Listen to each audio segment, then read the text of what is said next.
Welcome to Halacha in a Year, where we can get to learn all the most relevant halacha through the prism of the Kitzur Shulchan Aruch. You are listening to Rabbi Ya'akov Trump. This year is kindly sponsored by the Moshe Group and CA in zechus of Rivka Biela, bas נחמה Shifra, and in honor of Rabbi Trump. We now turn to a very important aspect of halacha, which is the idea of interest. Interest is called Ribbis in the Torah, and this is Siman Samachay, the 65th section in the Kitzur Shulchan Aruch. We're going to divide this up into two sections because it is rather long. This could take the months and months and months to study. We're just going to do a brief overview to get a sense of this as well. We're going to look at 6 basic concepts today. Concept number 1 is classic Ribbis. Concept number 2 is early and late interest. Concept number 3 is favors. Concept number 4 is exchanges and collateral. Number 5 is extending credit, and number 6 is selling debt. So we're going to take a look at some of these basic principles when it comes to Ribbis as well. The Torah tells us that we're not allowed to extend Ribbis or to charge Ribbis or to pay interest to another fellow Jew. In general, this is not prohibited when it comes to non-Jews, and that's not a penalty to the non-Jews. In fact, generally speaking, when one lends money, it makes sense that when one lends money to be able to charge interest, because one is tying up one's money, allowing this person to invest it, so for that you pay a fee. That's generally the way it works. The Torah is telling us that when it comes to your brethren, there is going to be a dispensation where the Torah prohibits that regular way of the market, which is charging of interest. Turns out that throughout the course of diaspora Jewry, Jews were allowed to be money lenders. Now, that was one of the very few jobs they were allowed in their disenfranchised existence as diaspora Jewry, and then they were always blamed for this as well, but they happened to be, that was one of the only things they could do in a secular society. This is one of the reasons why there were many expulsions of Jews as well. After relegating them to be money lenders, then the society blamed them for holding on to the debts, many times government debts, and when upon expulsion of the Jews, their assets were seized and the promissory notes were burnt, and thereby allowing more liquidity for the country and for the governments. Unfortunately, it seems to be a general pattern in Jewish history. However, when it comes to Jew, there's no interest which is allowed. The Kitzur points out that there are 6 isurei d'oraisa when it comes to lending with interest. So, for instance, the Torah tells us, you cannot give your money in neshech. That's the end of the pasuk. Then again, that is in Sefer Vayikra. Then it says, Al tikach mitoy neshech v'sarbis, lo yeh kanoshe, lo sisimun olav neshech, and lifnei iver lo sitem michshal. There are 6 prohibitions when it comes to lending with interest. When it comes to a person who's borrowing, there are 3 prohibitions, where it says in Sefer Dvarim, lo yisashich lo achicha lo yisashich, again, lifnei iver lo sitem michshal. And if even, let's say the person who is writing the promissory note, the sofer, even the witnesses who sign on it are also held culpable because of simun olav neshech and lifnei iver. And even the sarasur, even the agent who is the go-between setting up this loan, is also considered culpable of lifnei iver. So it's very serious about this as well. The Kitzur points out they want us to be very careful when it comes to ribbis, when it comes to interest, because the average person whose moral conscience is working correctly avoids stealing. You realize that it's that cutting corners, defrauding people is a bad thing. Most people have that conscience still ticking. But when it comes to ribbis, people rationalize, I'm giving them an opportunity, I'm giving them money, they can invest, they're making money. So it's a favor, I should earn money while I'm doing this. And therefore people rationalize to themselves doing this, and will often transgress very significant isurei d'oraisa. This is a very hard area in halacha, where it actually makes a difference. It's not now just, do I get up for davening, it's now affecting the pocketbook. So therefore the Kitzur says we have to be very careful when it comes to this. So a few basic questions. We're going to look at classic ribbis first. What is the case of classic ribbis? The Torah prohibits. This is when I lend from you money, and I stipulate at the time of the loan that when I pay it back, I'll pay back more because I'm paying for essentially the rental of the money, which is for that time. That is ribbis d'oraisa, and that is prohibited. What happens if there's no stipulation? So that wasn't made, but at the time of the payment, when the loan matures, then I pay back more. That is still considered ribbis, even if there was no stipulation. What happens if there was no stipulation, but at the time of the payment of the loan, I said to the lender, I say to you, can I extend the loan for another 3 months and I'll pay you a little extra? That is ribbis as well, because what essentially you're doing is you're paying more for the time. That's called ribbis. What if the borrower gives the money which he says and he says it's a gift. I'm paying back my loan of $5,000, and I'll give you a gift, like $500 just as a gift to you. That is still considered ribbis. What happens if the lender erroneously took the interest payment? So is it done now, or does it need to be returned? The answer is yes. Ribbis needs to be returned. It is not allowed to be kept. What happens if the borrower in such a situation waives it and says, I forgive it? He may waive it, and the lender does, and the person who was the lender does not need to force him to keep it. Okay, let's talk about the next situation. This is early and late ribbis. So it's called ribbis mukdemes and ribbis mu'ucheres. So, can I give a gift to somebody I want to loan from in the future? So, if you explicate it that it's for a loan, no, that is considered ribbis mukdemes. But if you don't explicate it, you just give a small gift. A small gift is fine. But if it is a big gift, it is a problem as well. Can I give a gift to the lender after that? That's before the loan is paid up.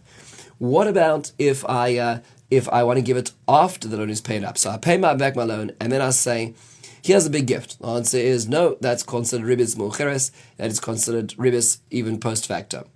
Can I lend money to someone in order to extend them a loan in the future? So meaning I'm going to lend you money, and then I know that in 6 months' time I'm going to ask you to lend me money.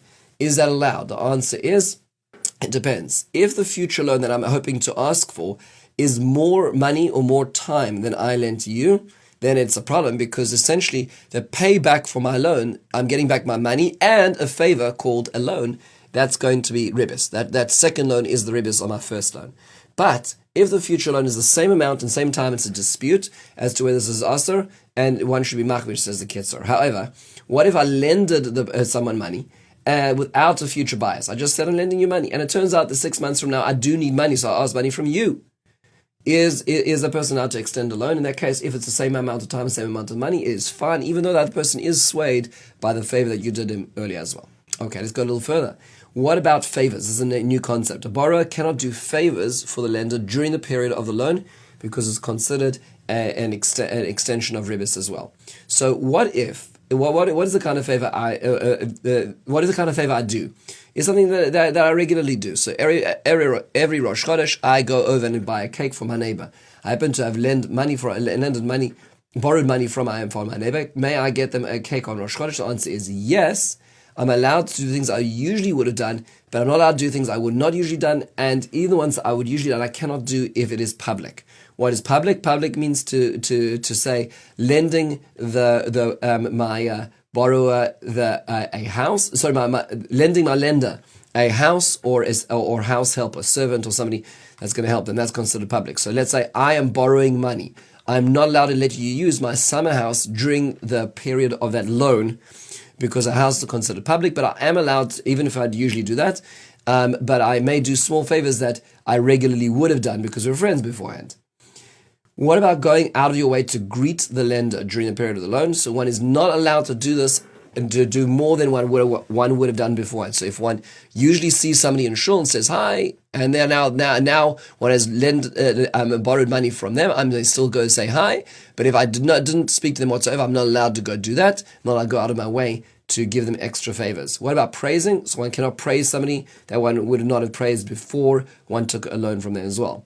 Can the lender ask for favors from the borrower? So let's say the lender says, hey, look, now that we're dealing with each other, can you just find out such and such information, or even non-monetized information is a problem. The lender may not ask the borrower for special favors, even something as simple as asking for information as well. What about giving a job to the lender? This is also a problem, and so one may not do that as well. That's also considered a favor. What about customer referrals? Igros Moshe says this is also a problem, meaning to say all these are things which otherwise I would not have done, but because I owe you money, I'm doing it for you. That's a problem.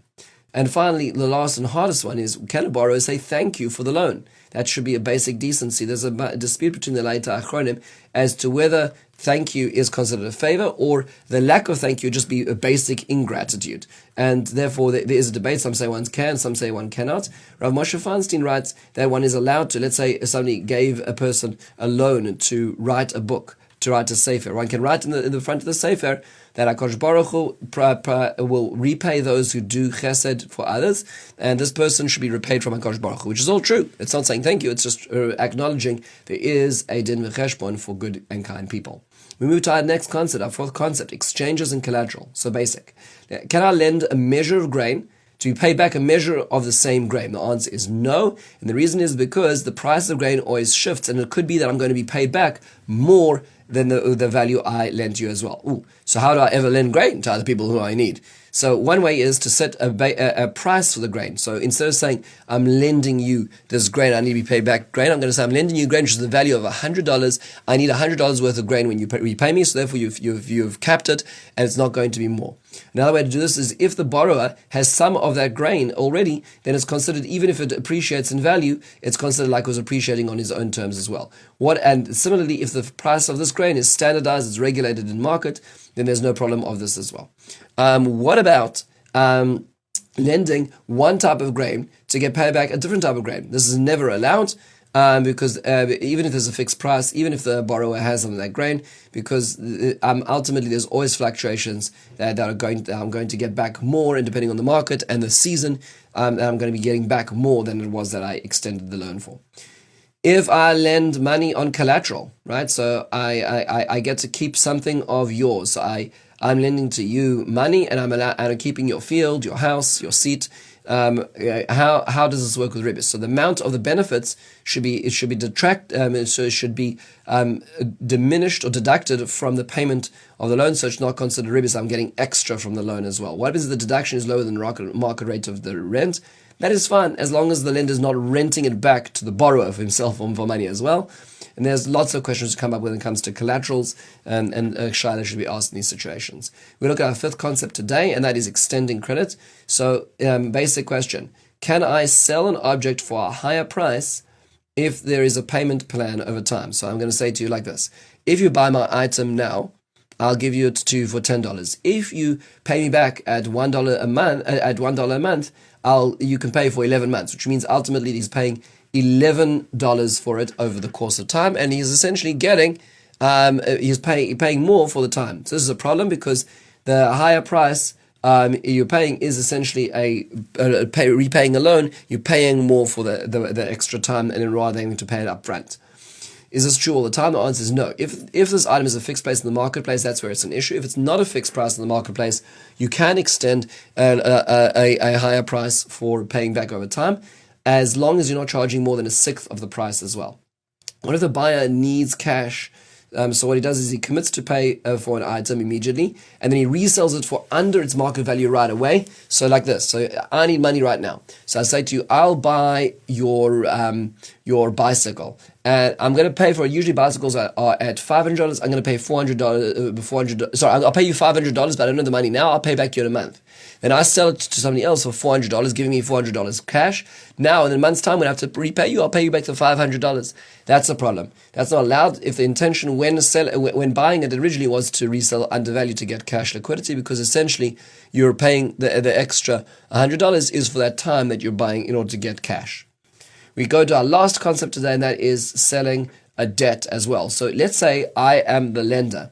And so I have a promissory note on the loan to get repaid by a particular person. Can I sell it to another person for under the value during the term of the loan? The answer is yes, because the promissory note is considered an item with market value, and the seller is essentially selling it for lower than its market value. Why? Because he wants to avoid the risk and effort and all the problems of having to recollect loans. But the buyer is buying it undervalued, because he's going to have to exert effort in order to get more money as well. That's totally fine. Who gets the responsibility of collection? So it has to be that the seller is losing all rights. It's only the buyer who has all the responsibility, otherwise it's not really a sale. What if the seller sells the promissory note to the borrower himself before the end of the term? So you owe me $100, and I say, look, it's halfway through the loan. I'll sell it back to you for $90, and you can essentially pay out and get out of your loan early. In that case, not a problem either. But what happens if the person needs cash? So let's say I am in need of cash, and so I say I'm going to write a promissory note to you, and that I owe you in 3 months' time $100. And now I'm going to sell it to you for $90 now. So I created the loan and then created the sale for it. That's a problem. That's really essentially borrowing money and borrowing it and paying it for the extra time. That is Ribbis. But if the loan was from somewhere else, that's when one could be able to sell it in such a circumstance. As you can see, there's a lot of complicated issues that arise when it comes to selling, when it comes to Ribbis. And that's why it requires a lot of thought. This is the first section of Hilchos Ribbis. Have a wonderful and meaningful day.